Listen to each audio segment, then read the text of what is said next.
Court வாசல்ல வர்ற தமிழ்ச்செல்வியை பார்த்துட்டு சேதுபதி செம்ம காண்டாயி கத்துறாங்க.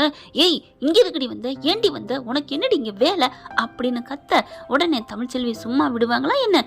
என்ன ஏய் போயின்னு என்ன பேச்சு பேச, இது என்ன நீ சம்பாரிச்சு சேர்த்து வச்ச சொத்து, ஓம் விட்டு சொத்துன்னு நினைச்சியா? நீ மட்டும்தான் வந்து நிக்கணும், அடுத்தவங்க நிக்க கூடாதுன்னு சொல்றதுக்கு இங்கே கோர்ட்டுக்கு என்னென்ன கேஸ் இருக்கோ யார் வேணாலும் வரலாம், யாருக்கு வேணாலும் எல்லா உரிமை இருக்கு, அதை கேட்குற அதிகாரம் உனக்கு கிடையாது, இது ஓம் வீடு கிடையாது அப்படின்னு தமிழ்ச்செல்வி பொங்கி எழுதுறது கரெக்டா தப்பா அப்படின்னு கமெண்ட்ஸ்ல உங்க பொண்ணான கையால சொல்லிட்டு ஒரு லைக்கையும் சப்ஸ்கிரைபும் போட்டுருங்க ஃப்ரெண்ட்ஸ். சேதுபதி அப்படி திரும்பி கூட பார்க்காம அப்படி உள்ளுக்க போறாங்க. நில்லுடி, எங்கடி போற, ஏன் அப்பா விட்டு கேஸுக்கு நீ ஏண்டி வர்ற அப்படின்னு கேட்க, இங்க பார், உன் கேஸு உங்க அப்பா விட்டு கேஸு இதெல்லாம் எனக்கு தேவையில்லை, இது எனக்கு ஏன் கேஸு, எனக்கு சம்பந்தப்பட்டது, என் மேல குற்றஞ்சாட்டப்பட்டிருக்கிற ஒரு முக்கியமான கேஸு, அதுக்கு நான் வருவேன் போவேன், இந்த கோர்ட்டுக்குள்ள வர்றதுக்கு உனக்கு எந்த தகுதி இல்லை என்னை தடை சொல்றதுக்குன்னு இப்ப தானே சொன்னேன், நீ என்ன கோமட்டையா அப்படிங்கிற சித்ரா ஈஸ்வரி. ஏய் என்னடி இந்த ஏய் போய்ங்கிறதெல்லாம் ஓ வீட்டோட வச்சுக்க, எங்க அப்பாவை எப்போ நீங்க தண்ணியில சகதியில தள்ளி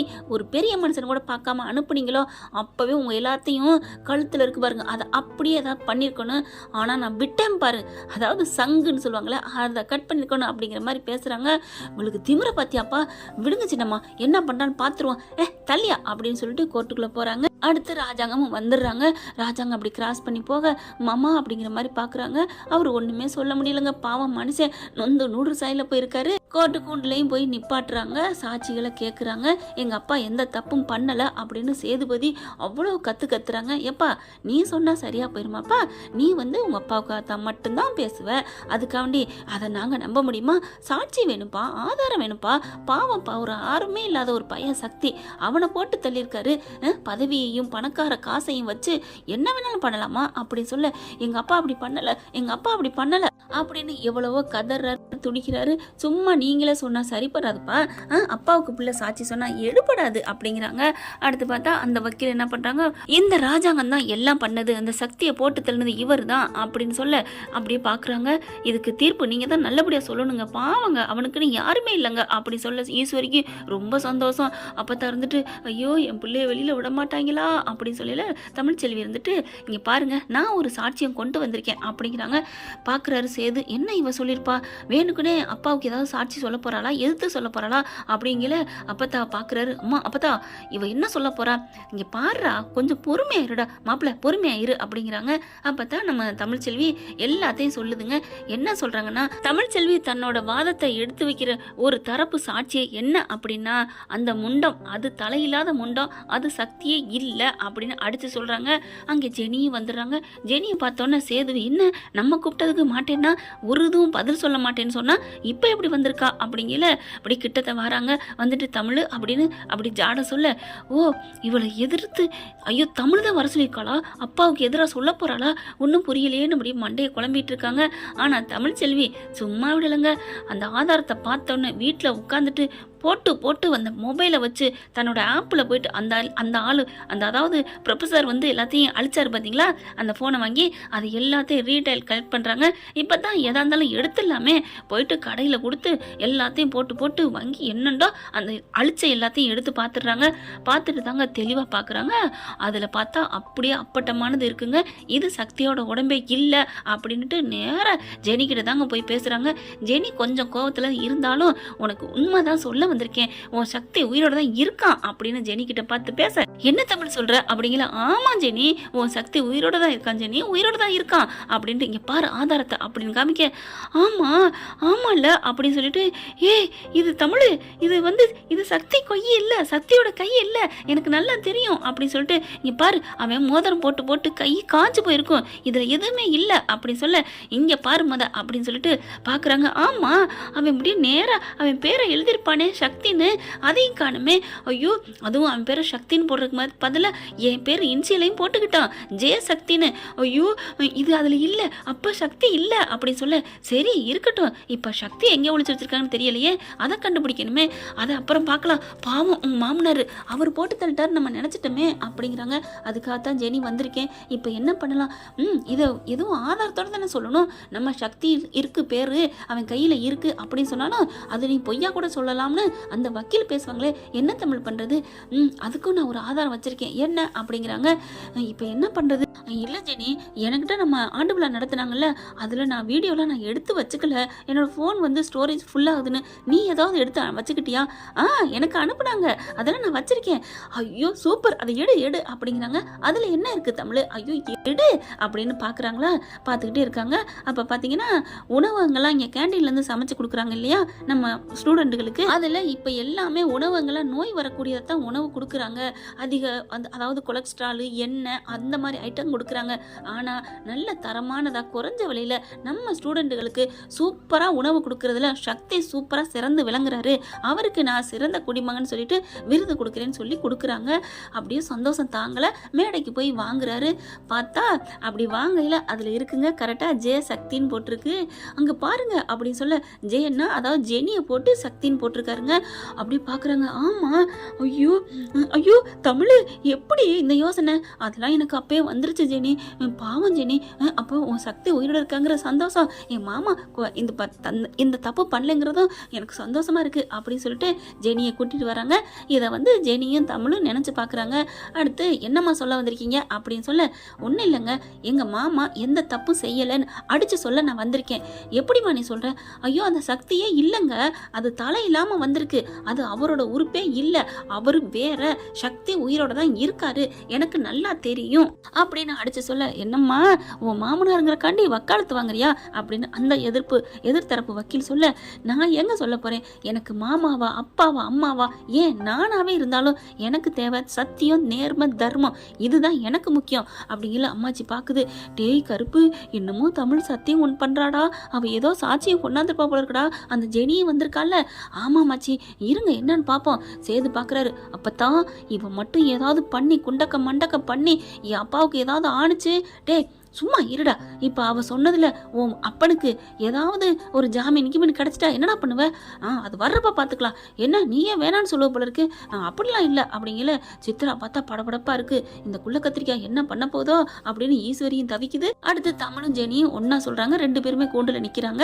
இங்க பாருங்கய்யா அப்படின்னு சொல்லிட்டு தன்னோட மொபைலை காமிக்கிறாங்க. பாக்குறாங்க, இதுல என்னம்மா, இது யாரு அப்படிங்கிறாங்க. இதுதாங்க இந்த உலகத்தை விட்டே போனதா சொல்றாங்களே அந்த சக்தி, ஏன் புருஷன் அப்படிங்கிறாங்க. சரி இதுல ஏதோ விருது வாங்குறாரு, இதுல என்ன இருக்கு அப்படின்னு சொல்ல, இதோ இதையும் பாருங்க அப்படின்னு அந்த போஸ்ட்மார்ட்டம் ரிப்போர்ட்டை காமிக்கிறாங்க. இந்த கை தான் சக்தியோட கைன்னு காமிச்சிருக்காங்க. இந்த கைக்கும் அந்த விருது வாங்குறாங்களே அதுக்கும் ஒற்றுமை இருக்கான்னு பாருங்க அப்படிங்கல. இவங்க சொல்லவே தேவையில்லை, நீதிபதி பார்த்துறாரு. பார்த்துட்டு, ஆமாம்மா இதுல சக்தின்னு பேர் எழுதியிருக்கு, ஜெய சக்தினியா அப்படிங்கிறாங்க. ஐயோ நான் இன்சியலை விட்டுட்டேன்னா அதை ஜெய சக்தின்னு சொல்றியா? சரிம்மா ஜெய சக்தி அப்படின்னா ஜெனி சக்திங்க அப்படிங்கிறாங்க. ஓ உன் பேரை போட்டிருக்காருங்கிற? ஆமாங்கய்யா அப்படிங்கிறாங்க. அடுத்து பார்க்குறாங்க. அப்போ இந்த இதில் இல்லை, போஸ்ட்மார்ட்டத்தில் பேருமா அழிபடும், எங்க உடல் உயிரை அந்த மண்ணை விட்டு போனாலும் அந்த பச்சை போகாதுன்னு சொல்லுவாங்க, அது எப்படிங்க போஸ்ட்மார்ட்டத்தில் போயிருக்கோம் அப்படின்னு தமிழ் சொல்ல, பாயிண்டாக தான் பிடிக்கிற, நீ பேசாமல் டாக்டருக்கு படித்ததை விட நீ வக்கீலுக்கே படிச்சிருக்கலாம் அப்படிங்கிறாங்க. அதுக்கப்புறம் கொஞ்சம் சிரிக்கிறாங்க. கோர்ட்டே ஆஹாண்டு ஆடன்னு அந்த உலக்கையை வச்சு அடிக்கிறாரு.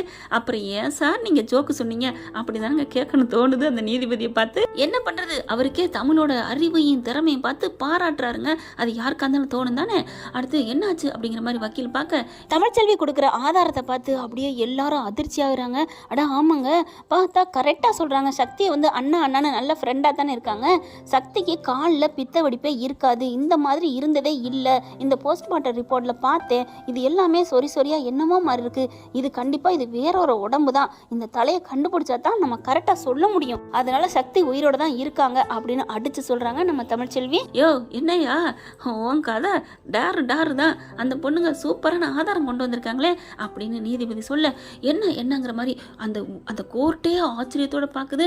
இங்க பாருங்க அப்படின்னு சொல்லி காமிக்க, யோ இது எல்லாத்தையும் பெரிய ஸ்கிரீன்ல போடியா அப்படின்னு போனை கொடுக்குறாங்க. அதை வாங்கி அங்கே இருப்பாங்க இல்லையா உதவியாளர், அதை எடுத்து போட்டு காமிக்கிறாங்க. அப்ப அப்படியே ஒரு விருது வாங்குறதும் எல்லாத்தையும் காமிக்கிறாங்க. சித்ரா பார்க்குது, ஏய் அவன் விருது வாங்குறேன், அதை ஏன் நீங்க போட்டு காமிக்கிறாங்க? அம்மா நானும் உங்களை மாதிரி மாதிரித்தனமா இருக்கேன், அதாவது ஈஸ்வரி சித்ராட்ட கேட்க சித்ராவும் நானும் உன்ன மாதிரித்தனமா இருக்கேன் அப்படின்னு சொல்ல, அதுக்கப்புறம் பார்க்குறாங்க இதில் ஒன்றும் இல்லையே அப்படின்னு வக்கீல் கேட்க, இதுதான் ஓ மூளை, இதில் ஒன்றும் இல்லையா, இப்போ நான் காமிக்கிறேன் அப்படின்னு அந்த போஸ்ட்மார்ட்டத்தை காமிக்கிறாங்க. இந்த கையை பாருங்க, இதில் என்ன இருக்குது, இதுக்கும் ஒன்றும் சம்மந்தம் இல்லையே அப்படின்னு கேட்க, நீ எங்கேயா வக்கீல் படித்தா அப்படின்னு நீதிபதி கேட்க, என்னங்கய்யா அப்படிலாம் பேசுகிறீங்க, ஆமாம் இந்த கையை பாரு, இந்த போஸ்ட்மார்ட்டம் கையில் ஏதாவது இருக்கா, ஒன்றும் இல்லைங்க, ஏதாவது பச்சை இருக்கா, பிளாங்காக இருக்குது, அவன் பச்சை குத்திருக்க மாட்டான் போல இருக்கு, ஓ அப்படியா, அப்போ அதை பாருங்க அப்படின்னு சொல்ல, அதை பார்க்குறாங்க. ஆஹா மாட்டிக்கிட்டமே, ஜே சக்தின்னு போட்டிருக்கானே அப்படின்னு தலையை சொரிய, என்னப்பா தலை சீவலையா, பேன் கடிக்குதா, இல்லைங்கய்யா, அப்புறம் ஏன் தலை சொரியிற, இல்லை தொண்டை செமரணுமே அப்படிங்கிறாங்க. தொண்டையும் செருமியாச்சு, இப்போ அதை ஏதாவது பிடிப்பிய, உனக்கு மயக்க வருமே. ஐயோ நீதிபதி நம்மளை கலாய்க்கிறாரா இல்லை உண்மையை சொல்கிறாரான்னு தெரியலையே, நமக்கு தலை சுத்துதே அப்படின்னு ஒரு இதை போய் பிடிக்கிறாரு. சுத்தம், தலை சுத்தாமல் என்ன பண்ணும், ஏன்னா நீ தோக்க போகிற கேஸாச்சே அப்படின்னு நீதிபதியே சொல்கிறாரு. அதுக்கப்புறம் இல்லைங்கய்யா, அது வந்து வாய மூடியா, நல்லா அப்பட்டமாக இருக்குது, அந்த பையன் கையில் அழகா சக்தின்னு குத்திருக்கான், விருது வாங்குறேன், அப்போ காலேஜே பொய்யுங்கிறியா, இல்லைங்க அது பொய்யா வந்து இவங்க ஏஐ பண்ணியிருக்கலாம்ல, காலேஜுமா ஏஐ பண்ணுறாங்க பாரியா, வருஷம் கரெக்டாக போட்டிருக்கியா, இந்த வருஷம் தான் ஏன் பண்ணியிருக்கிறாங்க அப்படிங்கிறாங்க. இதோ எல்லாரும் வராங்க அப்படின்னு சொல்ல, அது எல்லாருமே இருப்பாங்க. இப்போ இது மட்டும் இல்லை, என் கூட பலகையில் நிறைய இது ஃபோட்டோ எடுத்திருக்கோம், செல்ஃபி எடுத்திருக்கோம், இங்கே பாருங்க அப்படின்னு காமிக்கிறாங்க. செல்ஃபியை வாங்கி பார்த்தா அழகாக அப்படி கன்னத்தில் அப்படி கையை வைக்கிறாங்க, இந்த பக்கத்துலேருந்து செல்ஃபி எடுக்கிறாங்க, அதில் சக்திங்கிறது தெரியுது, போதுமாங்க அப்படிங்கிறாங்க. அதுலேயும் ஒரு மோதிர விரலை பாருங்க, நல்லா வளையம் இறுக்கி போய் அதை கலட்ட முடியாமல் கலட்டி எடுத்தோம், அது தடம் இருக்கும், ஆனால் இதில் இல்லை பாருங்க அப்படிங்கிறாங்க. ஏயா ஒன்றும் பண்ண முடியாதையா அப்படிங்கிறாங்க. அடுத்து எங்கள் மாமா எந்த தப்பும் பண்ணலைங்க, தயவு செஞ்சு அவங்கள விடுதலை பண்ணுங்கன்னு இங்கே நம்ம தமிழ் சொல்ல பார்க்குறாங்க. உடனே அவன் சுதாரிச்சுக்கிட்டு தண்ணியை குடிச்சுக்கிட்டு, அதாவது தண்ணி குடிக்கிற தண்ணியை குடிச்சிட்டு எந்திரிக்கிறாரு வக்கீல். சரிங்க அப்போ இவங்க தப்பு பண்ணலை, ராஜாங்க சரி தப்பு பண்ணலை நான் ஒத்துக்கிறேன் விட்டுருங்க, ஆனால் அந்த சக்தி எங்க, அது வேணும்ல அப்படின்னு சொன்னோன்னே தமிழ் என்ன பண்ணுறாங்க, ஐயா மன்னிக்கணும், அது போலீஸ் தாங்க தேடி கண்டுபிடிக்கணும் அப்படின்னு சொல்ல, நீதிபதி பார்க்குறாரு, அதானம்மா நான் சொன்னேன், நீ வக்கீலுக்கு படிச்சிருக்கலாம் அப்படிங்கிறாரு. ஐயா மன்னிச்சுக்கங்க, பரவாயில்லம்மா நீ கரெக்டாக தான் சொல்கிற, இதோ இந்த வக்கீலுக்கு அந்த மூளை யூஸ் பண்ண தெரியல, ஐயா அதெல்லாம் நீ சும்மா இரியா, இந்த இதெல்லாம் நான் சொல்ல முடியும், அங்கே போலீஸ் தான் எல்லாத்தையும் போய் விசாரிக்கணும், எங்கே அவன் சக்தி எங்கே போனா என்ன ஆனா, இந்த வேலை எல்லாத்தையுமே போலீஸ் தாயா கண்டுபிடிக்கணும், அதை விட்டுட்டு இங்கே வந்துட்டு சக்தி எங்க அவன் எங்க இவன் எங்கன்னு கேட்டா என்னையா அர்த்தம் அப்படிங்கல. அந்த வக்கீல்னால ஒன்றும் பேச முடியல. ஈஸ்வரி பார்க்குது, ஐயோ இவன் எந்த ஒரு போலீஸு, சும்மா கம்மாக்கரிலேருந்து எடுத்துகிட்டு வந்திருப்பாங்களோ, ஐயோ ஒன்றும் புரியலையே, இவன் தலையை குனிஞ்சிட்டானே அப்படிங்கல. சரி என்ன பண்ணான்னு பார்ப்போம் அப்படிங்கிறாங்க. ஆனாலும் பாயிண்டை எடுத்து கொடுத்துருக்கான், அவன் வேணும்ல சக்தி, அப்போ சக்தியை இவர் ஒளிச்சு வச்சிருக்கலாம்ல, அதை எடுத்து கொடுக்குறானா பாவி அப்படின்னு வக்கீல திட்டுது. அடுத்து நீதிபதி பார்க்குறாங்க, கோர்ட்டு வந்து போலீஸுக்கு வந்து கட்டளை இடுறேன், எங்க சக்தி எங்க அப்படிங்கிறத கண்டுபிடிச்சு கொண்டு வந்து ஒப்படைக்கணும் அப்படிங்கிறாங்க. ஐயா எங்க ஐயா எங்க மாமா எதுவுமே பண்ணலை அப்படின்னு ஜெனியும் நம்ம தமிழும் ஒரே வாக்கில் ஒரே நேரத்தில் சொல்றாங்க. அம்மா இருங்க, அவர் தப்பு பண்ணலைங்கிறத முழுசா ஆதாரத்தோடு நிரூபிக்கணும்ல, இப்போ அவன் உயிரோடு இருக்கான், ஆனால் அவர் எங்கன்னு தெரியணும்ல அப்படிங்கிறாங்க. சரிங்க ஐயா அதை நீங்க சொல்றது சரிதான், ஆனா எந்த இதுவுமே இல்லாத பட்சத்துல இவரை பாருங்க என்ன அடி அடிச்சிருக்காங்க, அவருக்கு வந்து ட்ரீட்மெண்ட் கொடுக்கணும், ஆஸ்பத்திரிக்கு போகணும், அவர் உடம்பெல்லாம் ரணமாய் போயிருக்கு, அவரை ஜாமீன்ல கொடுக்கணும் அப்படிங்கிறாங்க. நீ பேசாம வக்கீலுக்கு படிமா, கோட்டை கழட்டிரு அப்படிங்கிறாங்க. ஐயா நான் பெருமையா தாமா சொல்றேன், நீ சொன்னதுக்காகவே இவரன்னா நான் இப்போ ஜாமீனில் விடுறேன், நான் உடனே இப்போ கூட தீர்ப்பு சொல்லலாம், நீ சொன்னதை வச்சு உன் வாக்கை நம்பி உன் மேலே எனக்கு நம்பிக்கை இருக்குமா, நீ பேசுகிற ஒவ்வொரு வார்த்தையும் நல்ல முத்தாய்ப்பு வந்த மாதிரி இருக்குது, அதனால இப்போவே நான் வந்து அவரை விடுதலை செய்யலாம், ஆனால் நாளைக்கு ஏதாவது ஒன்று எதிர்கட்சி மாதிரின்னு சொல்லுவாங்க இல்லையா, அவங்க ஏதாவது கொண்டு வந்து நிப்பாட்டி இந்த நீதிபதி சரியான தீர்ப்பு சொல்லலைன்னு என் மேலே ஏதாவது பண்ணிடக்கூடாது இல்லையா, அதை விட இன்னொன்று 1000 குற்றவாளி தப்பிச்சாலும் ஒரே ஒரு நிரபராதி தண்டிக்க கூடாதுன்னு நம்ம சட்டம் இருக்குது, அதனால இவரை நான் ஜாமீனில் விடுறேன். அடுத்து வந்து இன்னும் நீங்கள் உங்களால் என்ன ஆதாரம் கொண்டு வர முடியுமோ, இல்லை ஆதாரங்கிறது சக்தி வந்துடணும், சக்தி வந்துட்டா உங்கள் மாமா முழு பூரண கும்பமாக மாறிடுவார், நான் விடுதலை செஞ்சிருவேன் அப்படின்னு சொல்லிட்டு இதை நீங்கள் காவல்துறைக்கு நான் ஆணையிடுன்னு சொல்லிட்டு பேனாவில் எழுதி முடிச்சிடுறாருங்க. அடுத்து வெளியில் வராங்க. வந்தோன்னே அவருக்கு ஜாமீன் கிடச்சோன்னே ரொம்ப சந்தோஷம்.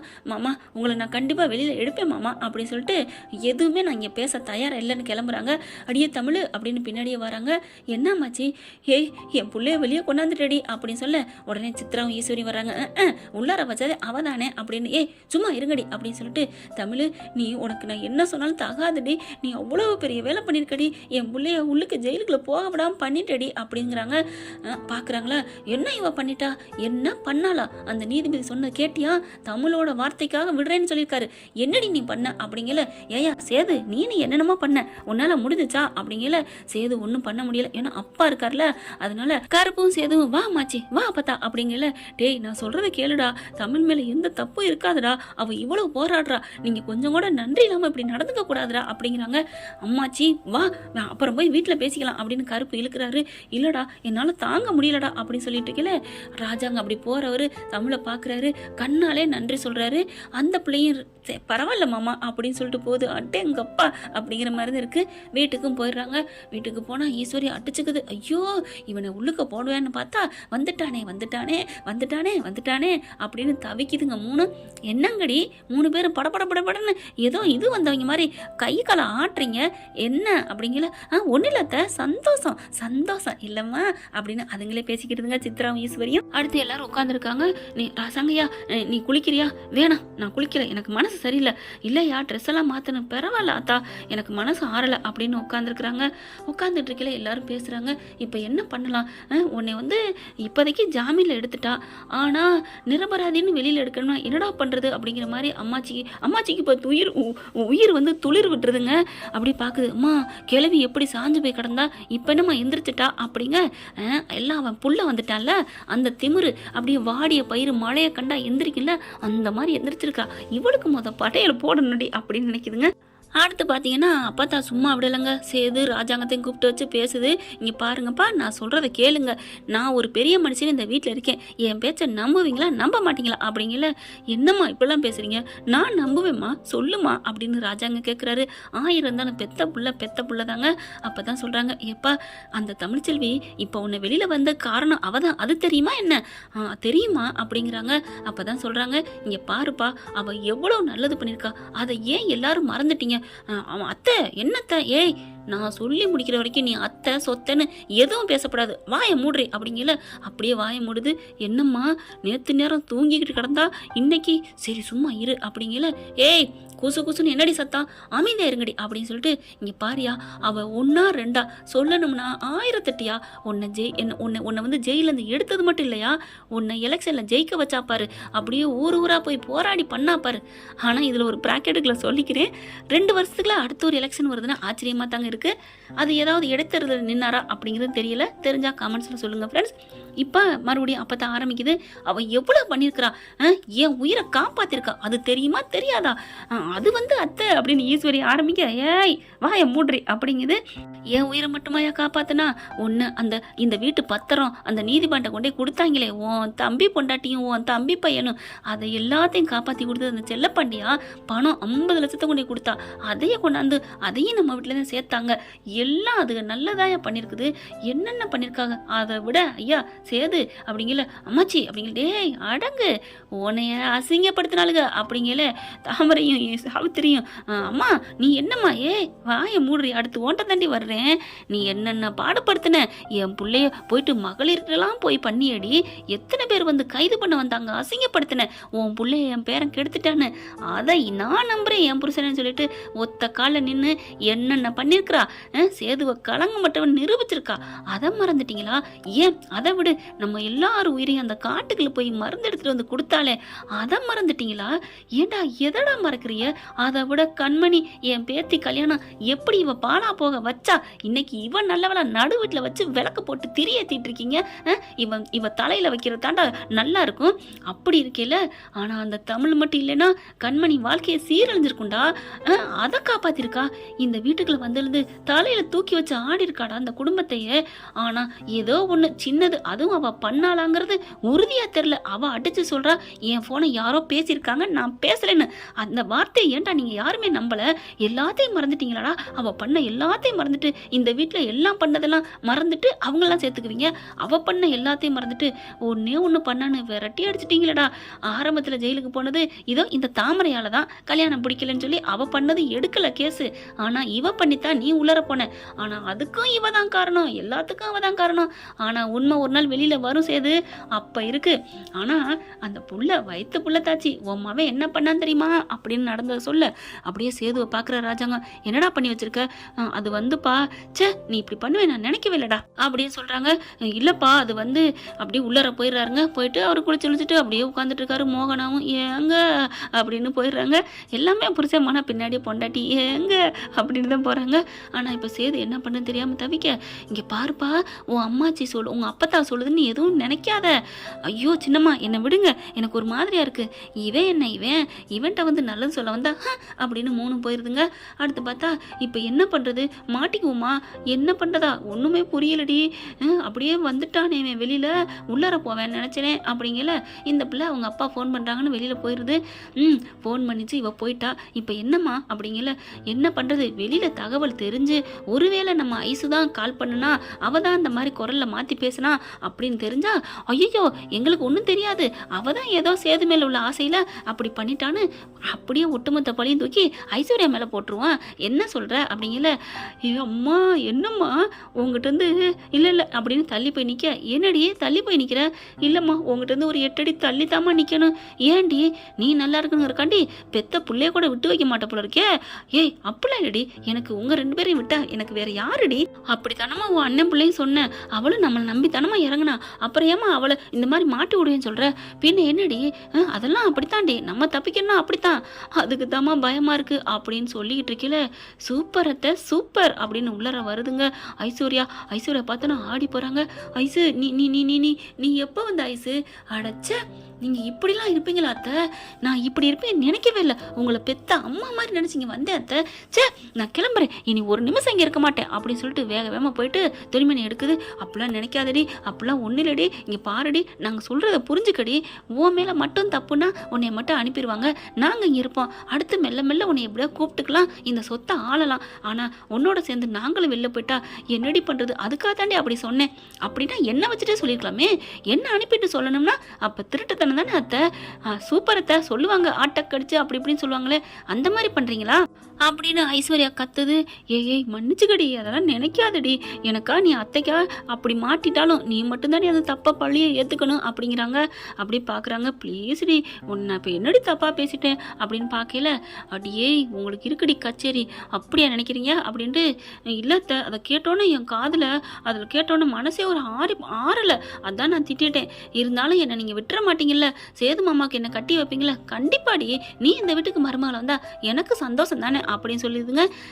என்ன பண்ணுறது, உங்ககிட்ட எல்லாம் நான் மாட்டிக்கிட்டு முழிக்க வேண்டியதாக இருக்குது அப்படின்னு ஈஸ்வரி அங்கிட்டு போக அப்படியே பார்க்குது. நீ என்ன நினைக்கிறேன்னு எனக்கு தெரியுண்டி, நான் தாண்டி உனக்கு பெரிய ஆப்பா இருப்பேன் அப்படின்னு இது நினைக்குது. அடுத்து பார்த்தா எப்படி நம்ம அத்தையை கோர்த்து விடுறது ஒன்றும் புரியலையே, என்னையவே நீ போட்டு பார்த்துட்டியா? நான் உன்னை விட அத்தை உன் ரத்தம் தானே, நீ 8 அடினா நான் 16 அடி பாய்வேன் அப்படின்னு மனசில் நினைக்க. அடுத்து பார்த்தா யாருக்கிட்ட போட்டு விடலாம் அப்படின்னு வெளில வருது. அப்படி கங்கணம் கட்டிக்கிட்டே இருக்குதுங்க. அத்தை தான் பண்ணான்னு எப்படியாவது காட்டி கொடுக்கணும் அப்படின்ட்டு.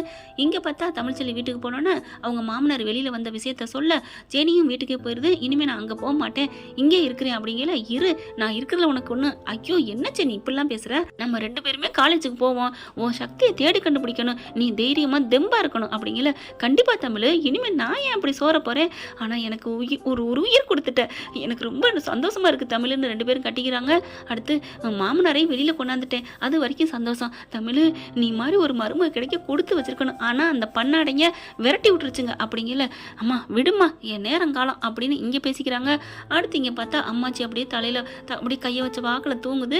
என்ன பண்ணலாம் அப்படின்ட்டு பார்த்தா சேது அங்கே நின்றுக்கிட்டு தலை சீவிட்டு இருக்காரு. நல்லா பார்க்குது ஐஸ்வர்யா. வந்து அம்மாச்சி அம்மாச்சி அப்படின்னு கூப்பிட அது பார்த்தா நல்லா தூங்க. எந்திரிங்க அம்மாச்சி அப்படிங்கல. சேது என்ன பண்ணுறாரு, அது தூங்குது விடு ஐசு அப்படிங்கிறாரு. இல்லை இப்படி படுத்துருக்கிறதுக்கு ஒழுங்கா ரூம்குள்ள போய் தூங்கலாம்ல, அதுக்கு தான் மாமா நான் சொன்னேன் அப்படின்னு இந்த புள்ள சொல்ல சொல்ல அதெல்லாம் புள்ள விட்டுரு அப்படிங்கிறாங்க.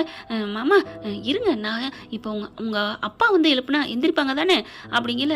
அப்படியா, எங்கள் அப்பா இப்போ வரமாட்டாரே, ஆனால் அப்பா வந்து எழுப்புவார் பாருங்க அப்படிங்கல. எப்படி இப்போ இருங்க அப்படின்னு சொல்லிட்டு அம்மா ஆத்தா அப்படின்னு சொல்லி கூப்பிட, எந்திரி நான் ராஜாங்க வந்திருக்கேன், எனக்கு கொஞ்சம் காப்பி போட்டு கொண்டு வா உன் கையால் அப்படின்னு சொல்ல, ராஜாங்க குரலில் அப்படியே பேசுது. திடுக்குன்னு எந்திரிக்குது அம்மாச்சி. ஐயா ராஜாங்க என்னையா என்னையா அடிங்க கொய்யால புள்ளைனோன்னு எப்படி எந்திரிக்குது பார்த்தீங்களா. ஆனால் இதை விட இன்னொரு கொய்யால சொல்லலாம். என்னது சேது பார்க்குறாரு, எப்படி ஐசு எங்கள் அப்பா குரலை அச்சு பேசாமல் அப்படியே பேசிட்ட, எனக்கு கைதேர்ந்த கலமாம்மா, எல்லார் குரலையும் நான் மாற்றி அப்படியே பேசுவேன் அப்படின்னு சொல்ல அப்படியே தூக்கி வாரி போடுது அம்மாச்சிக்கும் சேதுக்கும். அப்போது அன்னைக்கு தமிழ்ச்செல்வி ஃபோன் எடுத்து பேசுனது நீயாடி? ஐயோ அது வந்து மாமா அம்மாச்சி எனக்கு நேரம் ஆகுது நான் போகிறேன் அப்படின்னு சொல்ல பட்டார்னு கையை பிடிக்கிறாரு. உண்மையை சொல்லிட்டு போ, சொல்லுடி அப்படின்னு சொல்ல, இல்லை மாமா அது வந்து மாமா அப்படின்னு சொல்லிட்டு அப்படியே பம்முது. நீ சொல்றியா இல்லையா அப்படின்னு சொல்லி ஓங்கி பாலார்னு ஒரு அறை கொடுக்குறாருங்க. சேதுவோட அடிக்கு பயந்துட்டு நம்ம ஐஸ்வர்யா உண்மையை சொல்கிறாங்களா இல்லையா, அப்படி சொன்னால் என்ன நடக்க போகுது அப்படிங்கிறத அடுத்த எபிசோடில் பார்க்கலாம் ஃப்ரெண்ட்ஸ். இந்த பதிவு உங்களுக்கு பிடிச்சிருந்துச்சுன்னா உங்கள் பொண்ணான கையால் ஒரு லைக்கை போட்டு ஒரு சப்ஸ்கிரைப் பண்ணி ஆதரவு கொடுங்க ஃப்ரெண்ட்ஸ். தேங்க்யூ. இந்த வீடியோ உங்களுக்கு பிடிச்சிருந்தா தயவு செய்து லைக் பண்ணுங்க. இன்னும் அப்டேட்ஸ்க்காக சேனலை சப்ஸ்கிரைப் பண்ண மறக்காதீங்க. நம்ம கிட்ட இருக்க எல்லா சேனல்ஸோட லேட்டஸ்ட் வீடியோ அப்டேட்ஸ்க்காக மேல ரைட் சைடுல காட்டுற லிங்கை கிளிக் பண்ணி வாட்ஸ்அப் குரூப்ல ஜாயின் பண்ணுங்க. உங்களிடம் விடைபெறுவது நான் உங்கள் மெஹர்.